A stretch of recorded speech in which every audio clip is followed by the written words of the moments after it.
2 तारखेपर्यंत कर्जमाफी जाहीर करा, अन्यथा मंत्रालयात घुसू. आंदोलन स्थगितीनंतर बच्चू कडूंचा इशारा. बुलढाण्यात आमदार संजय कुटेंचं घर जाळण्याचा प्रयत्न. संग्रामपूरमधील तरुणाकडून घर जाळण्याचा प्रयत्न करणाऱ्यावर गुन्हा दाखल. शनी शिंगणापुरात हिंदूंचा भव्य मोर्चा. मंदिरातील धार्मिक अपवित्रतेविरोधात मोर्चा. भारतातील 5 परदेशी विद्यापीठांच्या कॅम्पसना परवानगी. पंतप्रधान मोदींच्या नेतृत्वात मोठा निर्णय. मुख्यमंत्री देवेंद्र फडणवीसांकडून निर्णयाचं कौतुक.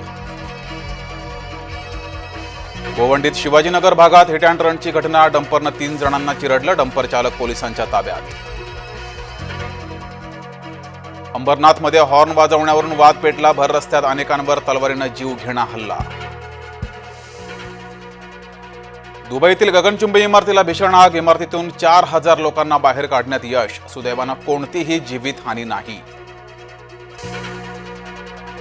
दुर्घटनाग्रस्त विमानाचे भाग उचलण्यास सुरुवात. क्रेनच्या मदतीनं विमानाचा सांगाडा उचलला.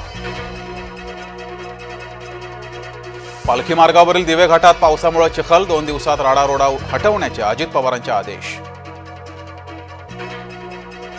आणि चोकर्सचा अखेर आयसीसी ट्रॉफीवर कब्जा. वर्ल्ड टेस्ट चॅम्पियनशिपमध्ये मारली बाजी.